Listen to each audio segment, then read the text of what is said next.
Connect होने की जद्दोजहद, स्ट्रगल।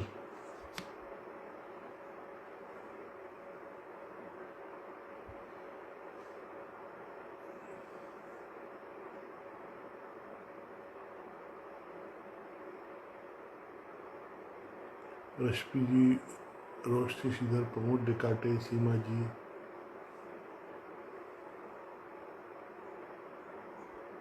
कनेक्ट होने में थोड़ा सा तकनीकी व्यवधान है, मैं उनको बता कर के आया हूँ। वो एक बार उस तरह से ज्वाइन हो जाएंगी तो अच्छा रहेगा।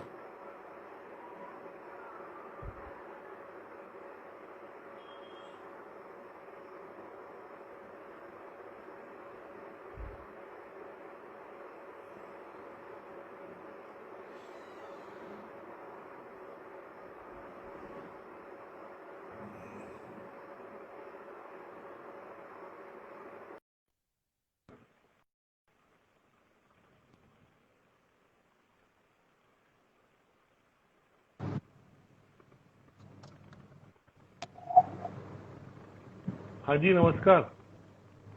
नमस्कार। हम लोग ऐसा होता है पता ना कि नहीं क्या जैसे हो रहा था। ऐसा लग रहा था जी। कि जैसे हमने कहीं मिलने को बुलाया, आप कहीं गए और हम लोग भटक गए। जी, मैं तो भटक ही रही थी एक्चुअली। मैं सोच रही थी क्योंकि ये जो आपने जो गोला बोला था ना वो आया ही नहीं बहुत देर तक। अभी आया। तो मैं सोच रही थी क्या कि भाई हुआ क्या। इस इसमें होता ही है कि जैसे मैं जब फोन सुनने गया तो यहाँ से मुझे डिस्कनेक्ट होना पड़ा। जी तो जी जी, आई अंडरस्टैंड। हाँ फिर बिल्कुल। वहां गए तो इस तरह से हुआ। अब अभी जी खूब जी। सारे लोग आ गए हैं, ज्वाइन हो गए, तो अपन लोग अच्छी बातचीत बात शुरू है। कर सकते हैं। जी जी इस बीच बोलिए। में बहुत बहुत से आपके मित्र हैं, कुछ कुछ हमारे भी मित्र हैं, लेकिन जी जी, जब अच्छी बात है।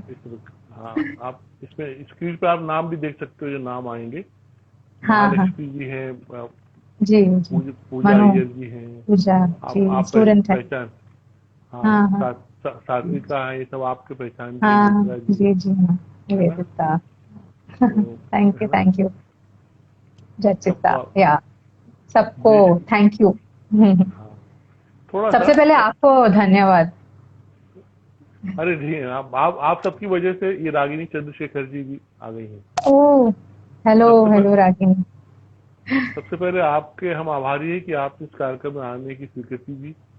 और नहीं नहीं बिल्कुल। आप आप सब कलाकार मित्रों की वजह से ये कार्यक्रम लगभग 3 महीने से लगातार हम कर पा रहे हैं। और जी जी हम देख रही हूँ। हमारा उद्देश्य ये रहा है कि कलाकार के जीवन और सृजन को लेकर कुछ बातें साझा करें, शेयर करें। जी तो जिससे यह सब हम सब जान सकेंगे कि लगातार साधना का क्या अर्थ होता है, लगातार संघर्ष कैसा होता है, उपलब्धि की जी खुशी क्या होती है, जी और फिर कला में स्वप्न का क्या महत्व होता है हमको आगे जाने के लिए, ऊंचा जाने के लिए। ये बिल्कुल पूरी बड़ी बड़ी जर्नी है, सब कुछ आसान नहीं होता। बिल्कुल। जी तो उसमें ये होता है कि आप सब कलाकार मित्रों से, जब सुधा रघुरमन जी भी हैं, आप सब मित्र थैंक आप सब मित्रों के माध्यम से जब हमको पता चलता है कि दरअसल कला का मूल मंत्र, उसका स्ट्रगल, उसमें कितने हमको धीरज का प्रदर्शन करना पड़ता है, कितना धैर्य जी रखना पड़ता है। तो जो बिल्कुल इस क्षेत्र में जो लोग आ रहे हैं आने वाले समय में, उनको ये पता चलता है कि ये रास्ता वास्तव में साधना का है और लगभग पूजा की तरह है। बिल्कुल। तो मैं आपसे यही जानना चाहूंगा, एक आपकी पूरी यात्रा को लेकर एक शुरुआत। ये तो हमको पता है कि आप नागपुर को बिलोंग करते हो, नागपुर से हो, और फिर चेन्नई जी जी आपकी आपकी जर्नी हुई, और गायन में भी निपुण हो, गायन में विधिवत शिक्षा ली, और बाद में फिर नृत्य जीवन में कैसे आया। तो जी हमको सब थोड़ा सा जानने की इच्छा है कि बचपन से बताइए, परिवार जी का बिल्कुल। परिवेश। जी जी बिल्कुल। सो जैसे आपको मालूम है कि मैं नागपुर की हूँ। हम्म, और वेल वो जो नागपुर जो है मेरे अंदर वो बाहर नहीं निकाल सकती हूँ, शायद नागपुर है मेरे अंदर अभी भी। सो हाँ, सो नागपुर में पली बड़ी। और ऐसा नहीं कि मेरे माता पिता कुछ ऐसे पारंपरिक यू नो कलाकार ऐसे परंपरा से तो नहीं आते हैं। लेकिन उनको हम्म, ये मालूम था कि दोनों, मेरी मेरी बहन भी है, बॉम्बे में है वो। तो हम दोनों को कला में बहुत रुचि है, ये बात उन्होंने पहले ही जान ली थी। तो नागपुर में तो वैसे बहुत अपॉर्चुनिटीज नहीं थी तभी, तो जो भी आसपास में जो भी हमको नृत्य या म्यूजिक सीखने की अपॉर्चुनिटी मिली, तो उन्होंने बिल्कुल उसके बारे में कभी सोचा नहीं कि भाई बच्चों को पसंद है तो चलो उनको लेके चलते हैं, जहाँ जो भी वहाँ पे पॉसिबल था। और तो बहुत सालों तक, अभी जब मैं छोटी थी, वैसे तो मेरी बहन को देख के ही मैं काफी मुझ में रुचि ज्यादा पैदा हुई मेरे ख्याल से, क्योंकि वैसे जब हम छोटे होते तो हम बहुत देख के हम we imbibe something from them. So फिर हम वहाँ एक टीचर के पास हम लोग थोड़े दिन, हमने थोड़े साल कुछ सीखने की हमने कोशिश की, और फिर कुछ कारण की वजह से वो डिसकंटिन्यू हो गया था। और फिर जब मैं 10 साल की थी, तब मुझे एक ऐसा अवसर मिला कि ये जो दिल्ली के जो विख्यात कलाकार हैं, कुचिपुड़ी कपल हैं वो लोग, जयराम राव, वनश्री राव, जी जी। सो वो नागपुर में हर महीने आके हमको सिखा के जाते थे, लाइक 10 दिन के लिए आके सिखा के जाते थे। तो वो बहुत बड़ा अवसर था मेरे लिए, क्योंकि एक्चुअली जब कुछ मिलता नहीं है ना, तो हम कुछ भी छोटी सी भी चीज मिल जाए हम उसे बहुत वैल्यू करते हैं। तो हमारे लिए बहुत बड़ी बात थी कि भाई दिल्ली से कोई आ रहे हैं, हमको सिखा रहे हैं आके। तो लगभग 5 साल कुचिपुड़ी सीखने का मुझे अवसर मिला, और फिर से कुछ कारण की वजह से वो भी डिसकंटिन्यू करना पड़ा। वो लोग नहीं आ पा रहे थे दिल्ली से आना, नॉट, वो लोग भी काफी परफॉर्म करना शुरू कर दिए थे तभी। फिर उसके बाद ऐसा बोलते हैं कि life takes you to the right people, ऐसा बोलते हैं। तो फिर मेरी मुलाकात हुई मेरे आचार्य जी, श्रीमती माड़खोलकर, वो अभी भी वहाँ, she is a very famous teacher in Nagpur and around Maharashtra, Madhya Pradesh. उनके साथ मेरी मुलाकात हुई, और फिर उनके पास मैंने काफी सालों तक शिक्षण लिया, और मेरा अरंगेट्रम भी उनके पास ही हुआ। She is a disciple of Lalita Srinivasan. तो वो मैसूर बाणी, जो भरतनाट्यम में काफी डिफरेंट बाणीज बोलते हैं, जैसे घराना बोलते हैं, जैसे हमारे म्यूजिक में जैसे होता है। तो मैसूर बाणी, तो कुछ साल मैं उसमें थी, और फिर अरंगेट्रम हुआ मेरा उनके पास, श्रीमती जी के पास। और फिर तभी मैं ऑलमोस्ट मेरा ग्रेजुएशन खत्म होने के टाइम पे I applied for the scholarship, national scholarship, वो जो ministry of tourism and culture का जो होता है। तो वो स्कॉलरशिप अप्लाई किया, और मिल भी गया। तो उसकी वजह से श्रीमती मैम ने बोला कि आप यहाँ बैठ के क्या करोगे, आपका पूरा टैलेंट वेस्ट हो रहा है, नागपुर में बैठ के उतनी अपॉर्चुनिटीज नहीं है, तो यू गो, मतलब उन्होंने बोला कि उड़ो पंख फैला के उड़ो और जाओ चेन्नई, क्योंकि चेन्नई ऐसी जगह है, it's a Mecca of dance and music. तो फिर हमने मेरी जो गुरु हैं अभी, चित्रा विश्वेश्वरन जी, उनके पास मैं आई, और मेरे पेरेंट्स भी मेरे साथ शिफ्ट हो गए, सब कुछ वाइंड अप करके मेरे साथ शिफ्ट हो गए। तो वो बहुत बड़ा एक स्टेप था मेरे लाइफ में, क्योंकि कभी सोचा नहीं था मैंने कि चेन्नई जाऊंगी। हमेशा आप प्रॉब्ली मुंबई जाएंगे या दिल्ली जाएंगे, हम तो नॉर्थ वाले हैं, तो कभी सोचा नहीं था कि चेन्नई जाएंगे। बट वो जो एक स्टेप मैंने लिया, I think it was life changing experience, क्योंकि उसके बाद मैं मेरे गुरु जी के पास आई, चित्रा विश्वेश्वरन जी, और उनके हस्बैंड विश्वेश्वरन जी, जो पंडित शिव कुमार शर्मा के शागिर्द भी हैं, थे संतूर में।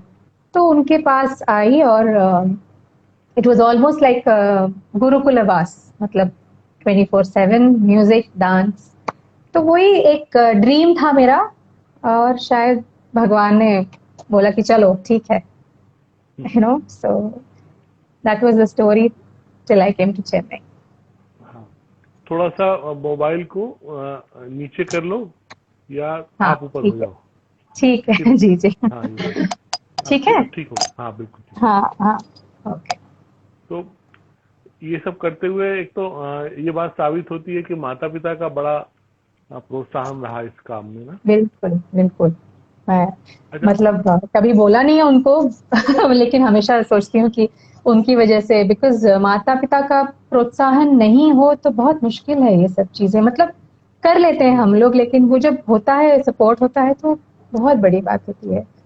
तो उस मामले में तो मैं बहुत बहुत आभारी हूँ। आभारी नहीं बोलना चाहिए मतलब, but I am really thankful to them या थैंकफुल भी नहीं बोलना चाहिए। हाँ मतलब उन्होंने क्या बोले, बस ब्लेस्ड ऐसा बोल सकते हैं, है ना। उन्होंने अपनी बेटी को सर्वोत्तम परवरिश दी और उसका स्वप्न पूरा करने में अपना योगदान किया, अपना दायित्व बिल्कुल। पूरा किया। बहुत सारे त्याग अच्छा। भी करने पड़ते हैं ना उस मामले हाँ, में। मैं वो तो जब है। ये तो बिल्कुल जिम्मेदारी शब्द में ये सब चीजें छुपी हुई खो ही हैं कि जाते हैं। जी जी जी जी। जिम्मेदारी आसानी से नहीं निभाई जा सकती, तो बहुत सारे हम्म, कष्ट, मुश्किलें, परेशानियां आती हैं। जी अच्छा, आपने जो मुझे बातों बातों में बताया था कि माडगुलकर जी मैडम के बारे में बताया था, ये क्या जी। वही वही कनेक्शन है जो माडगुलकर जी जिनकी अभी शताब्दी निकली, गीत रामायण जिन्होंने तैयार किया था? वो माड़गुड़कर, ये माड़खोलकर। अच्छा अच्छा, वो थिंक अलग दैट थे। इज। हाँ। तो जो गायन, आरंभ में तो गायन का मामला रहा, गायन में हाँ खूब सीखा, खूब किया। फिर बिल्कुल वो बिल्कुल। उसके उसके स्टेज परफॉर्मेंस भी होते थे। हाँ मतलब जब मैं नागपुर में थी तो बिल्कुल आई मीन वहाँ पे जो भी अपॉर्चुनिटीज मिलती थी वह बिल्कुल स्टेज पे गायन, मैं और मेरी बहन हम दोनों साथ में गाते थे। फिर वहाँ पे जो मंदिर में आयोजित प्रोग्राम्स कार्यक्रम होते थे उसमें सब हम लोग आई मीन वैसे ही अपॉर्चुनिटीज मिलती थी। और काफी मैंने ऑर्केस्ट्रा में भी गाया है। मतलब हम्म। द म्यूजिक म्यूजिक का कोई ऐसा बाउंड म्यूजिक की कोई बाउंड्री नहीं थी। कोई भी music, if it's good music I was ready to do it, ऐसा था। तो फिर और प्राचीन ट्रेनिंग भी थी ऑफ कोर्स मेरी। वहाँ पे जो गुरु थी राजेश्वरी नीलकंठन, हाँ। बहुत बहुत ही सिंपल और बहुत ही एकदम शुद्ध म्यूजिक उन्होंने बिल्कुल शिक्षण दिया म्यूजिक, कर्नाटिक म्यूजिक का।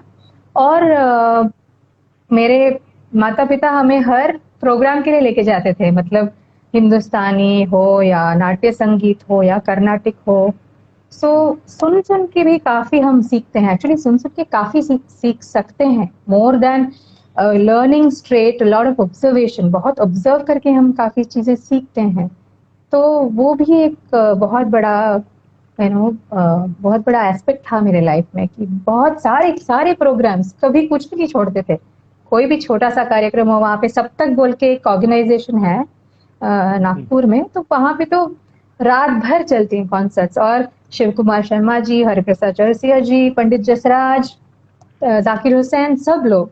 तो हम लोग वहां जाके सो जाते थे, बच्चे थे, बस सो जाते थे। और फिर सुबह उठते थे, चौरसिया जी कुछ राग बजाते होंगे और फिर ऐसे उठते थे। तो ऐसी ऐसी लाइफ थी कभी। मतलब आ, हाँ। मेरे पेरेंट्स ने बिल्कुल बहुत सपोर्ट किया उन सब चीजों में। सपोर्ट नहीं बोलते, शायद एंजॉय किया हमारे साथ।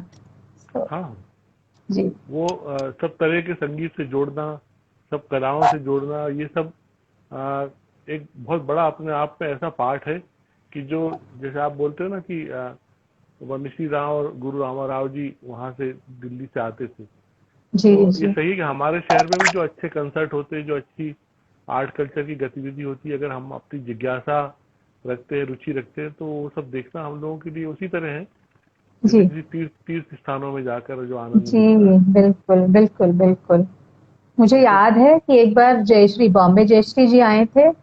और इतनी एक्साइटमेंट थी मुझे। मतलब हाँ। छोटी छोटी चीजें, छोटी छोटी बातें, उनके पीछे जाके बैठना या फिर उनके बाजू में बैठना, these are little things that वो ऐसे लोग भी हैं, ऐसे आर्ट, वो लोग ऐसे कलाकार भी हैं जो हमें इंस्पायर करते हैं। तो ऐसी चीजें बहुत इंस्पायरिंग थी कभी एज अ किड या। वही, इधर इधर जो भरतनाट्यम की जर्नी शुरू हुई, तो जी इसमें फिर जो विधिवत संस्कार का जो दौर आया, तो उसमें फिर आपको क्या क्या बारीकियां सीखने को मिली?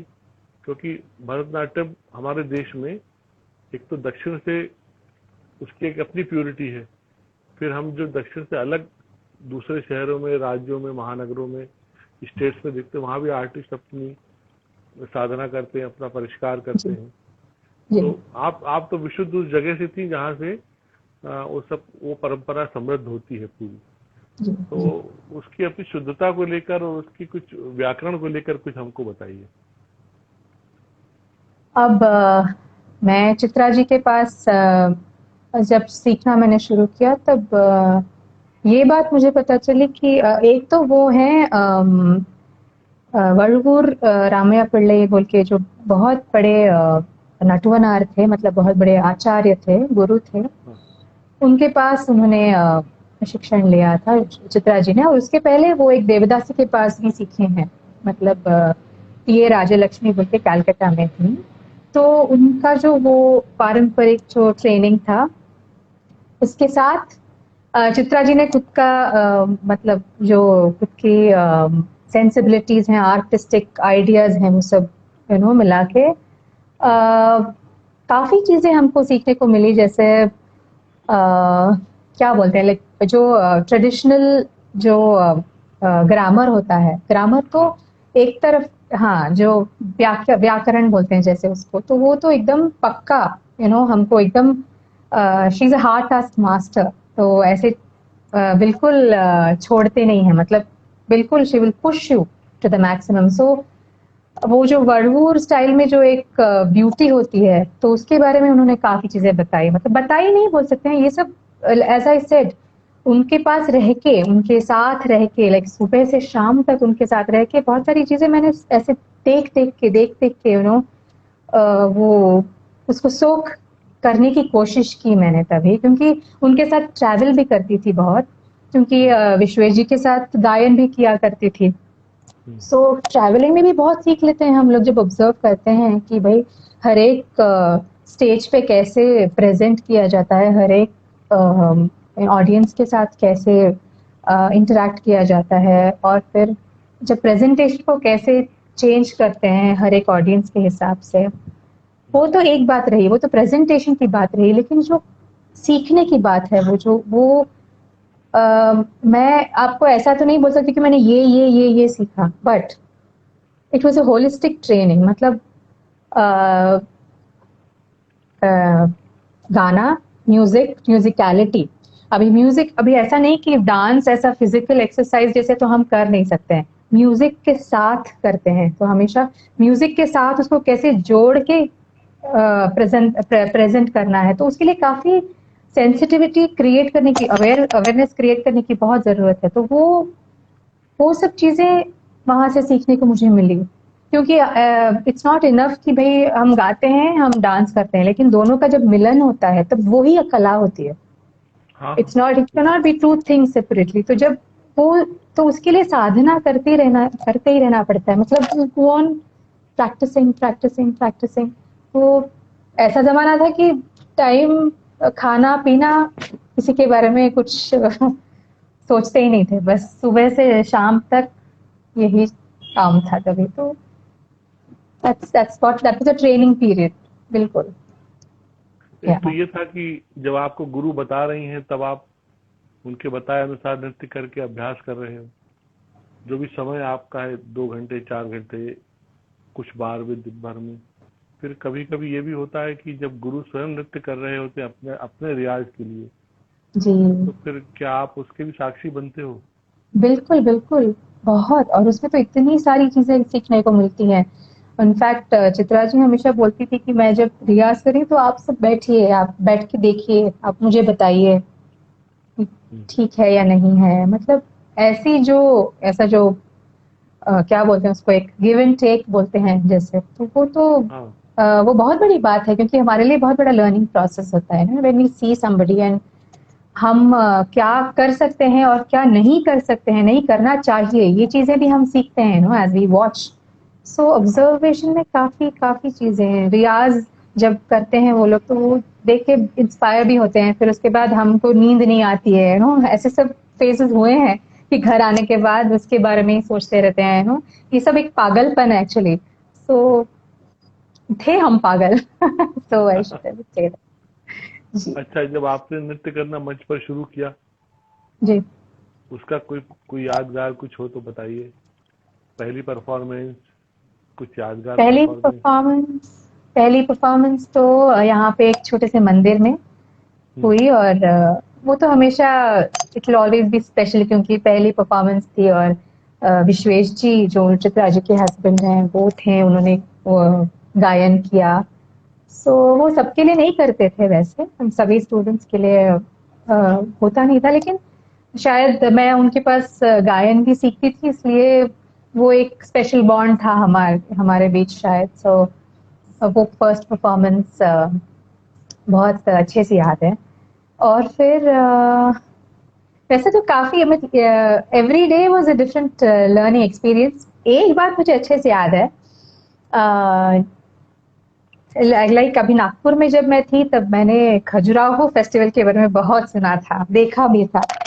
हम्म। तो वो एक फेस्टिवल मेरे मन में बहुत स्पेशल जगह बनाती है, क्योंकि मैं एक्चुअली, मुझे याद है जिस दिन मैं परफॉर्म करने गई थी, मुझे ऐसा लग रहा था कि मैं एक छोटी बच्ची हूँ। मैं इतनी एक्साइटेड थी उस दिन कि मैंने ऐसी जगह है, ऐसी एक ऐसा एक फेस्टिवल है जिसमें मैंने सारे लोगों को देखा है परफॉर्म करते हुए। और फिर मैं जब वहां जाके उस स्टेज पे चढ़ी, उस मंच पे चढ़ी, तो मुझे बहुत एक्साइटमेंट बोल सकते हैं, बहुत ऐसा फील करती कि बहुत ब्लेस्ड हूँ मैं। मतलब इतने बड़े बड़े कलाकारों ने वहां पैर रखा है और फिर हम भी उस पे पैर रख पा रहे हैं, तो बहुत ही हम्बलिंग एक्सपीरियंस था वो। It's a very special, one of a very special performances ever. ऐसे तो काफी काफी परफॉर्मेंसेस रहे हैं। एक बार मुझे याद है ना, कोलकाता में एक प्रोग्राम था, और बहुत बहुत मजा आया था। मतलब अभी मैं सोचती हूँ तो मजा आता है सोचते हुए, लेकिन तभी प्रोग्राम चल रहा था, और नरसिम्हाचारी और वसंत लक्ष्मी बहुत फेमस गुरुज हैं यहाँ के भरतनाट्यम एंड कुचिपुड़ी, वो लोग ऑडियंस में बैठे थे। और ऐसी सब चीजें होती है कभी कभी, लेकिन इतनी बड़ी चीज मेरे साथ कभी हुई नहीं। अब मैं डांस कर रही हूँ, और मेरे बाल जो थे सारे वो जो हम लोग जो बनाते हैं सारा पूरा निकल गया था, और फिर मैं कोलकाता में भद्रकाली जैसे नाच रही थी। ये बात मैं कभी भूल नहीं सकती हूँ। I mean it's something very, ऐसी बहुत सारी ऐसे बहुत सारे इंसिडेंट्स होते हैं जो हम कभी कभी सोचते हैं, कभी कभी मजा आता है सोचने में, कभी कभी खराब लगता है, कभी कभी there are different memories. So this is one memory कि मैं बस उसके बारे में सोचती हूँ तो I just burst out laughing. बहुत मजा आता है इस सोचने में, बट लगता उस दिन मजा नहीं आया था। उस दिन मुझे खुद पे बहुत गुस्सा आ गया था कि ऐसा कैसा हुआ, दिस इज नॉट हाँ। डन। लेकिन शो मस्ट गो ऑन, है ना। अब लाइफ में हाँ। तो वही होता है, शो मस्ट गो ऑन। सो उस समय तो उस हाँ, समय तो उस जो हुआ समय उसी से आगे बढ़ना है।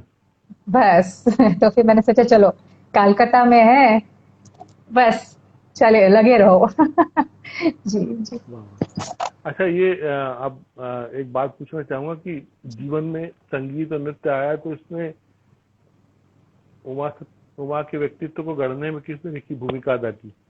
अगर डांसर ना होती, अगर गायिका ना होती? पता नहीं, मैंने कभी सोचा नहीं है। अगर डांसर ना होती, क्योंकि आई थिंक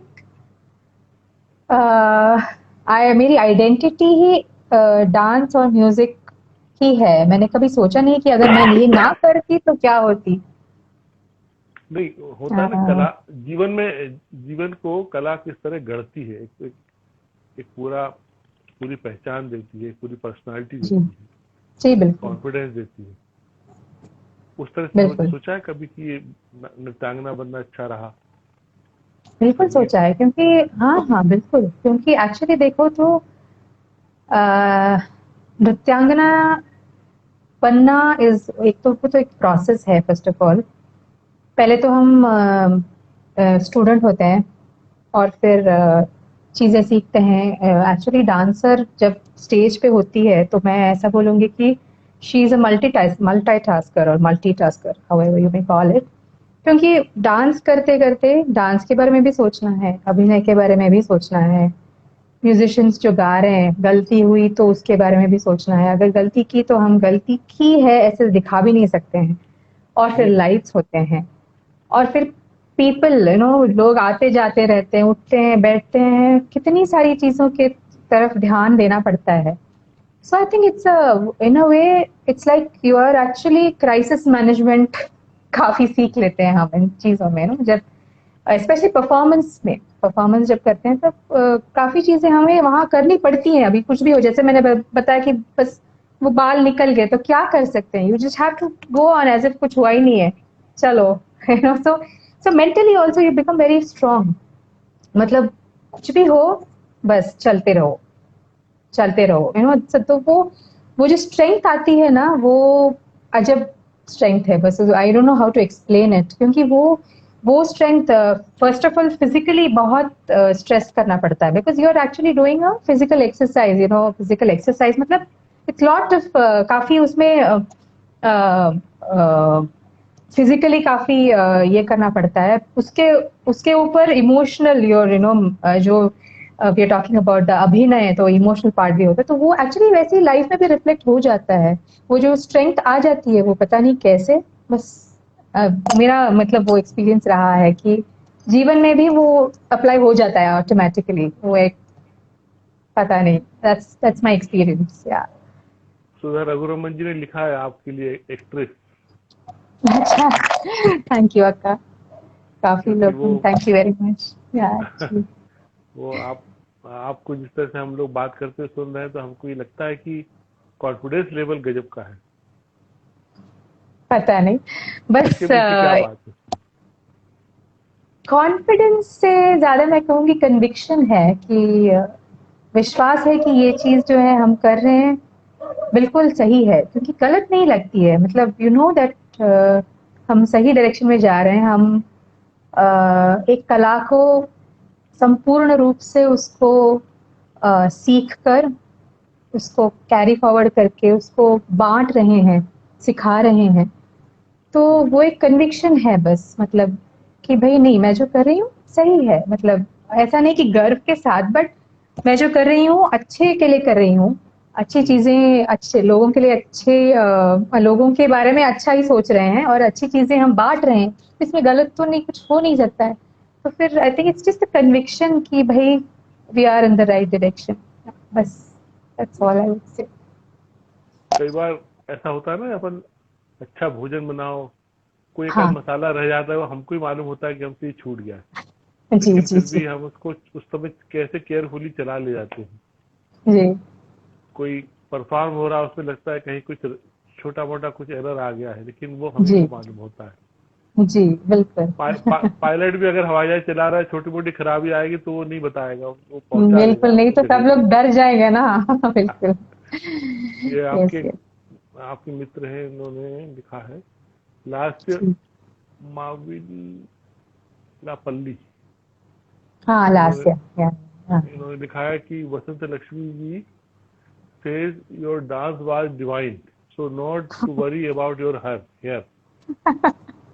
वही थी, वहां पे मैंने जो बोला ना, गेस्ट होकर के बैठी थी वो लास्ट ईयर की, she is her mother, Vasant Lakshmi ji, हाँ वो ही थी ऑडियंस में, so I think that's what she say. ये सब एब्सोल्युटली, वो एक बिल्कुल फ्रेश मेमोरी है मेरे माइंड में, बिल्कुल भूल नहीं सकती हूँ।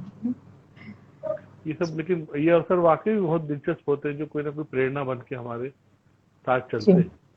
और जी ये सब अकस्मात होता है, इसका कोई पता भी नहीं होता कि कब कैसे क्या है। बिल्कुल बिल्कुल बिल्कुल। लेकिन ये जरूर है कि इसकी अपनी एक इम्पोर्टेंस भी है।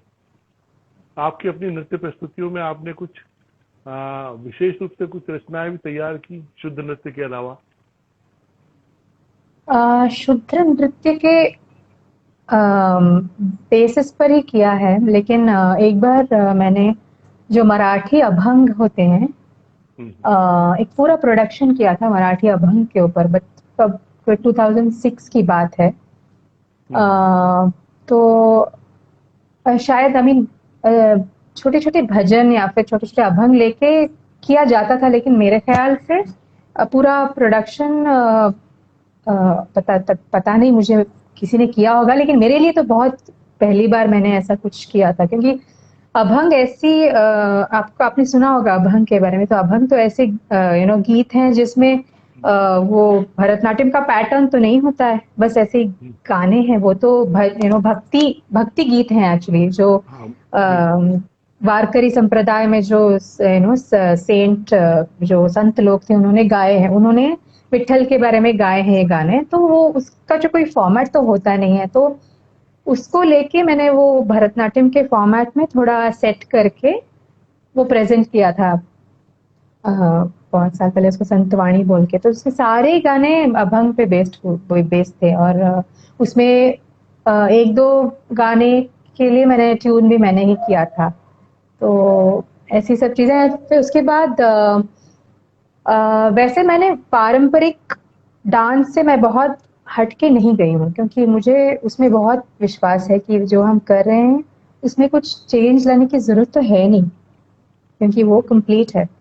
मतलब चेंज अगर ऑर्गेनिकली चेंज होता है कि भाई हम कुछ ऐसे सर्च करते करते हमको कुछ चीजें मिल जाती, छोटी छोटी मोतियां मिल जाते हैं। लाइक ये जैसे कोई कविता बोलिए हिंदी में, कोई कविता या फिर कोई और लैंग्वेज में, तो जब ऐसे सब हम सर्च करते जाते हैं तो वो तो ऑर्गेनिकली चलते रहता है। लेकिन पारंपरिक जो फॉर्म है उससे मैं हटके नहीं करती हूँ, क्योंकि मुझे बहुत पसंद है। I love it. I love Bharatanatyam as an art form, क्योंकि वो एक भाषा है एक्चुअली। तो हम उसके माध्यम से कुछ भी एक्सप्रेस कर सकते हैं, तो फिर हम उससे हटें क्यों? मतलब उसमें ही एक पूरा संपूर्ण है वो, ऐसा मुझे लगता है। तो फिर उससे ऐसे हटने की जरूरत नहीं है। यस, मुझे एक बात लगती है कि म्यूजिक, डांस और मैंने थोड़ा सा थिएटर भी ट्राई किया है। तो मुझे ऐसा लगता है कि थिएट्रिकल एस्पेक्ट्स भी लेके आना, अगर ऑर्गेनिकली हमको लगता है कि भाई अगर वो लाते हैं और उसमें अगर वो शोभा देता है तो व्हाई नॉट। तो वो डेफिनेटली, तो हमारे गुरु बहुत लोगों ने किया है और कर भी रहे हैं। तो मैं उस डायरेक्शन में थोड़ा सा जाने की कोशिश कर रही हूँ। सो क्योंकि everything is part of a whole, सब सभी ऐसे अलग अलग एस्पेक्ट्स हैं। एवरीथिंग इज कला at the end of the day. So that is what I. ये अभी डॉक्टर शोभना राधाकृष्ण जी हैं जो गांधी कथा कहती हैं पूरे देश में। कई लगभग 1 घंटे की गांधी कथा, जैसे व्यासपीठ पर बैठकर गांधी पूरी, काफी जी। अनुभवी है, वरिष्ठ है, उन्होंने चाहा है कि आप एक अभंग अगर गाकर सुना दें तो अच्छा ओह, रहे। अच्छा। चूंकि आप तो श्योर। दो दोनों प्रतिभाओं में हैं। बिल्कुल बिल्कुल, जस्ट एक मिनट। मेरी एक फ्रेंड है श्रुति। हाँ। श्रुति के बिना गाती नहीं है। अच्छा अच्छा। मतलब तंबूरा।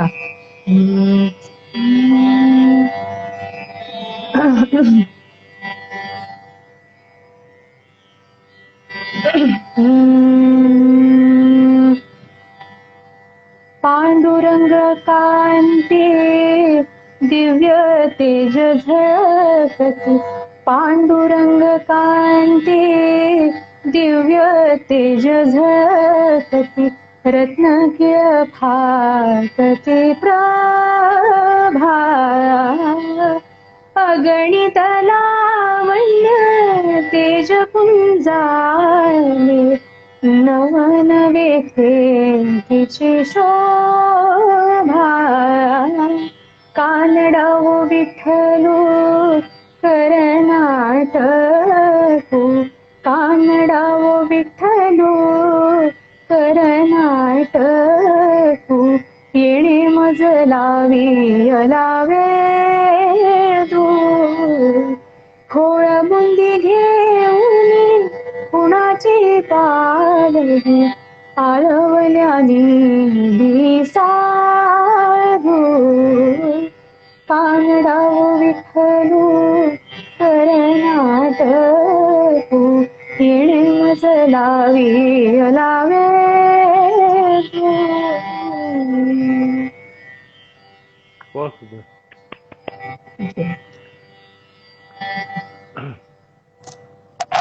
ये नृत्यांगना से गायन का एक हमको आस्वाद मिला, जो कि आपका प्रारंभ रहा है, जो शुरुआत रही है, और जिसको आपने बहुत गहराई और गंभीरता से निभाया भी है लगातार।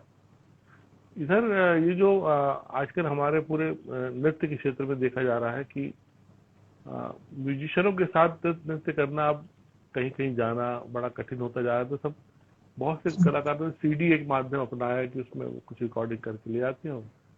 तो जी ये ऐसी स्थिति अभी आपके साथ आई है, या आप लाइव करते हो लगातार अभी? नहीं, मैं तो लाइव भी करती हूँ, लेकिन मैंने भी रिकॉर्डेड म्यूजिक पे किया है, क्योंकि जैसे आपने कहा परिस्थिति ऐसी हो गई है, क्योंकि एक जो प्रॉब्लम है हमारे सिस्टम में जो है, जब एक नृत्यांगना जब एक परफॉर्मेंस के लिए जाती है तो पेमेंट का जो पॉइंट होता है, तो कलाकारों के लिए जो इंफ्रास्ट्रक्चर है, जो इकोनॉमिकल इंफ्रास्ट्रक्चर है, वो ठीक नहीं है। तो जब कलाकार जब नृत्यांगना ट्रैवल करती है, तो अगर ऐसा बोला जाता है कि भाई हम आपके लिए इतना ही दे सकते हैं, यू नो, तो म्यूजिशियंस को लेके जाना बहुत मुश्किल हो जाता है, क्योंकि म्यूजिशियंस के अपने अपने डिमांड्स होते हैं। और आजकल तो एवरीबडी, अभी तो महंगाई भी ज्यादा हो गई है, तो ऐसा हो जाता है कि चलो ऐसा सोचते हैं कि चलो नहीं, इस बार सीडी पे कर लेते हैं। तो वो भाई ऐसा लगता है कि भाई कॉम्प्रोमाइज है हमको, तो मुझे तो बहुत लगता है, क्योंकि म्यूजिक ना हो तो I can not function actually. लेकिन उसमें और एक अलग चैलेंज है कि सब सेट रहता है म्यूजिक, लेकिन अभी उस सेट म्यूजिक के अंदर हम क्या क्रिएटिविटी ला सकते हैं, तो वो शायद पॉइंट हम सीखते हैं, लेकिन फिर भी I wouldn't say, I mean वो एक कॉम्प्रोमाइज ही है, करना पड़ता है लेकिन कभी कभी, क्योंकि this is the reason I think कि जो इकोनॉमिक इंफ्रास्ट्रक्चर है वो अच्छा नहीं है, तो we have to resort to recorded music. Yes, लेकिन ये भी है कि सामने से मंच की जो आभा है, पूरा खूबसूरती है, वो जब तक डांसर्स और म्यूजिशियन सब बैठे होते हैं उनका होना, और अगर आपका सीडी है तो फिर एक हिस्सा पूरा खाली है, बस केवल डांसर है।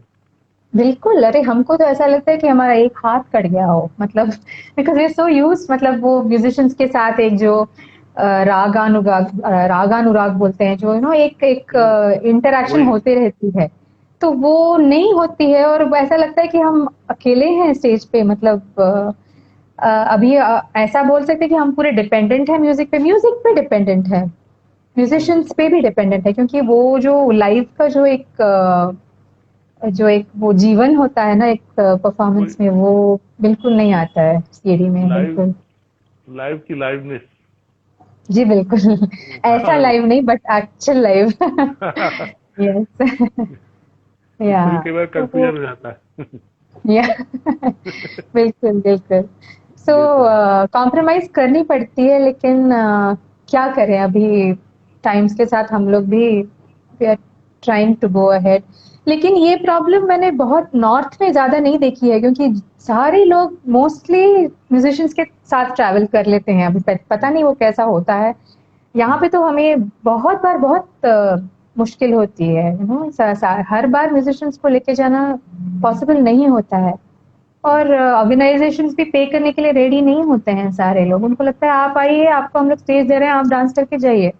पर ऐसा नहीं होता है ना, there has to be value has to be given, कि भाई एक डांस मतलब उसमें म्यूजिक भी इतना इम्पोर्टेंट है।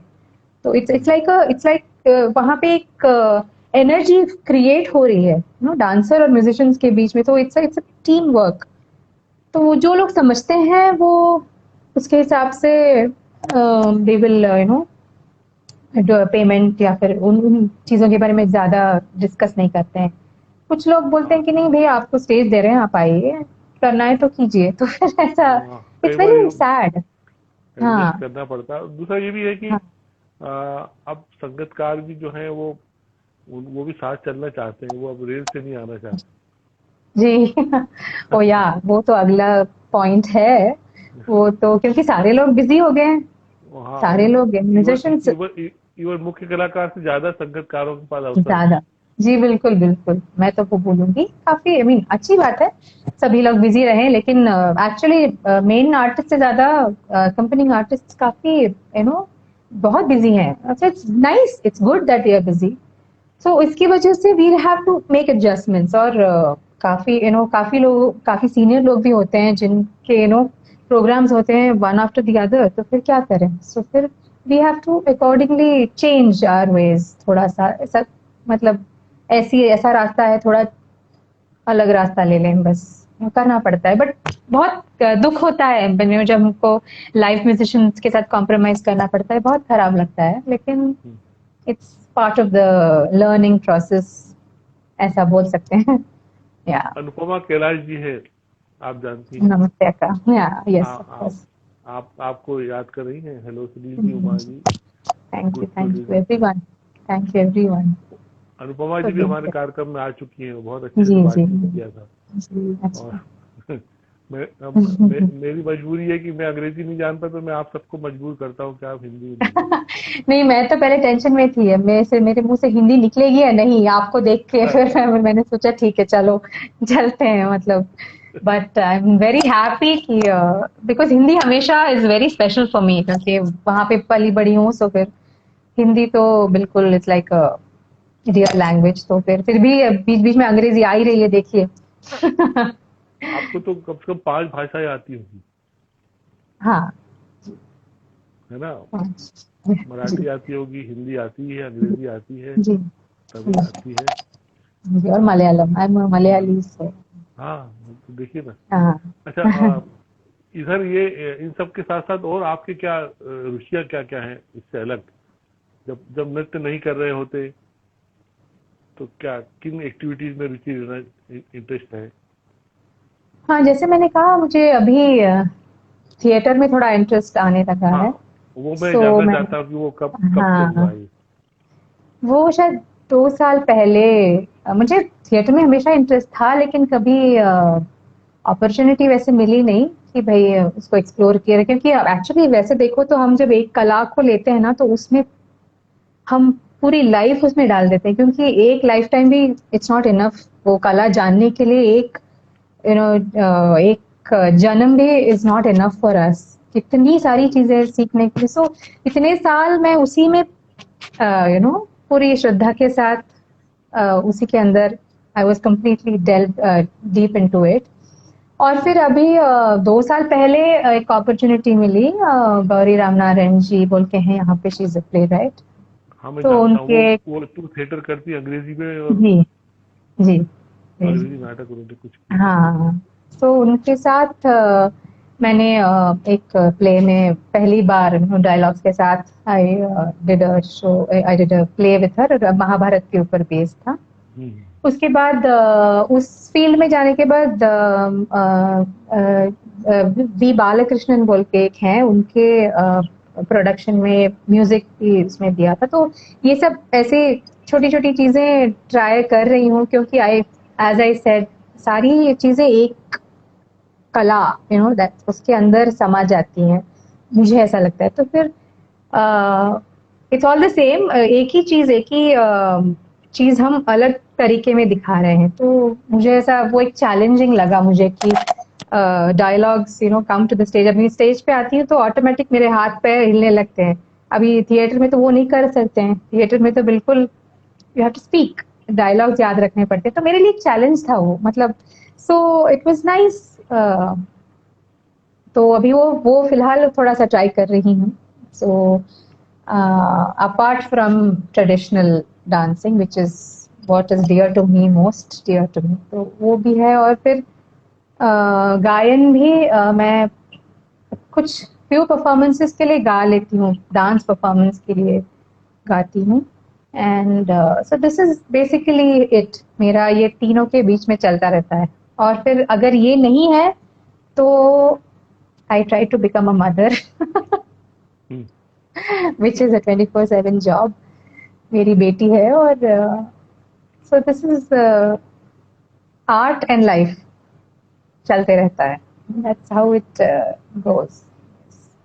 कभी शोभना जी और दूसरी अभिनेत्रियों की तरह, नृत्यांगनाओं की तरह कोई अभिनय का अवसर मिल गया तो फिल्म में, तमिल फिल्म में फिल्म क्या में करेंगे? मुझे उतनी रुचि नहीं है। फिल्म एक्टिंग में मुझे उतनी रुचि नहीं है, पता नहीं क्यों, मैंने कभी सोचा नहीं है इसके बारे में। हाँ, क्योंकि आपकी फील्ड से कुछ डांसर्स ने जी अभिनय हाँ। को भी अपनाया है और बहुत अच्छा अच्छा काम किया है। इवन मतलब जी जो जी। सेंसिबल सिनेमा है उसमें वो लोग सब बहुत जाने जाते हैं। तो हम्म। जब संगीत आ गया, नृत्य आ गया, नाटक आ गया, तो अब वो रह गया। जी। जी। हाँ, लेकिन मैंने इसके बारे में सोचा नहीं है। एंड वैसे उसमें उतना उतनी रुचि नहीं है, और अच्छा। टाइम भी नहीं है। अच्छा, अब चलते चलते एक बात ये कि इस पूरे समय ने जो 2-3 महीने से हम लोग सब आम आदमी और क्रिएटिव लोग, आप सब लोग इस समय को देख रहे हो, सह रहे हो, इस पूरे समय ने जीवन में कोई सबक दिया हो, कोई सीख दी हो, क्या लगता है? एक बात मुझे लगी कि लॉकडाउन के पहले हम सब बहुत भाग दौड़ कर रहे थे। कभी कभी लगता है क्यों, मतलब किस चीज के लिए, क्योंकि उस भाग दौड़ के बिना भी हम बहुत शांति से जी सकते हैं। बट इसका ये मतलब नहीं है कि भाग दौड़ मतलब काम ना करें ना, ऐसा मैंने नहीं कहा, काम तो शुरू है हमारा। लेकिन कभी कभी हम अननेसेसरी चीजें करते रहते हैं, मतलब क्योंकि हमें रेस का घोड़ा बनना है, मतलब भागते रहना है।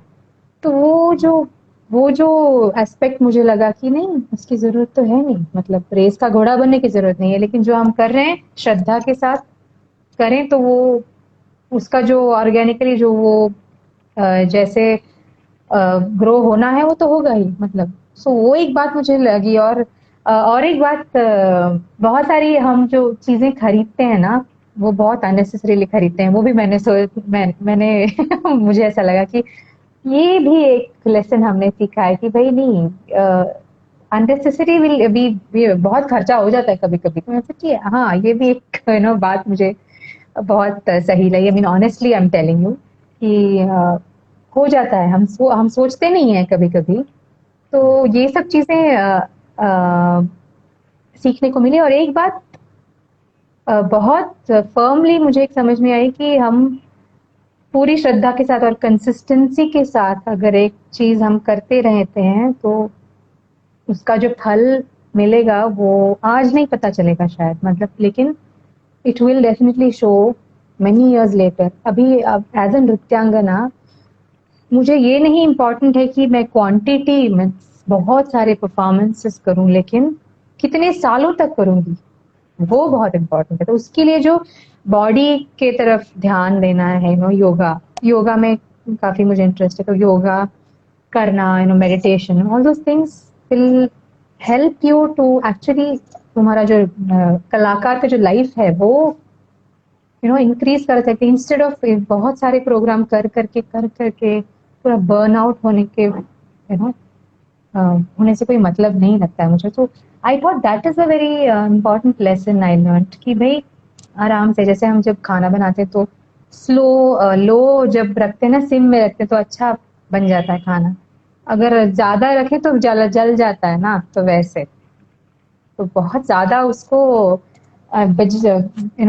भाग दौड़ अगर करने लगते हैं तो जल जाते हैं हम जल्दी। सो वो नहीं होना चाहिए, तो आराम से साधना, डॉ- that is what I felt. जी। डॉक्टर सुनंदा नायर ह्यूस्टन से आपको यस यस प्यार यस, करेंगे। नमस्ते। जी जी, थैंक यू अक्का। तो ये तो है कि ये पूरे पिछले 10-12 सालों में जो मॉल कल्चर हुआ है, शॉपिंग कल्चर हुआ है, हर आदमी अपने घर में खूब सारे पैकेट, थैले लाते जा रहा है, इकट्ठा करते जा रहा है।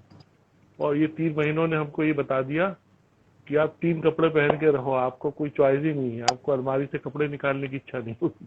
बिल्कुल बिल्कुल, वही हुआ है मेरे साथ भी, तो वो तो एक बड़ी से चीज। बड़ी गाड़ियां भी पोर्च में खड़ी हो गई हैं क्योंकि बाहर निकलना बिल्कुल नहीं है। बिल्कुल बिल्कुल। तो तो हम ये समझते हैं कि जी। रियलिटी ऑफ लाइफ, ये इस समय हम यस, नहीं देख पा रहे हैं। बिल्कुल बिल्कुल बिल्कुल। आप कुछ वैसे कह भी रहे थे हम मैम? जो भी हाँ नहीं, वैसे भी हम जो कुछ समेट के रखते हैं अभी, कभी कभी सोचती हूँ कि वैसे तो ये लेके तो नहीं जाने वाले, तो फिर इसका करेंगे क्या। कभी कभी वो डर लगता है कि भाई वैसे भी we are not going to take anything, तो ये सब थॉट्स आते हैं जब मेडिटेशन में बैठते हैं, तो ये सब चीजें आती हैं मन में, और फिर we have to make our own choices कि कितना जरूरी है, क्या जरूरी है। सो सही कर। I think these are little things. जी जी। बहुत अच्छा लगा आपसे बात करके।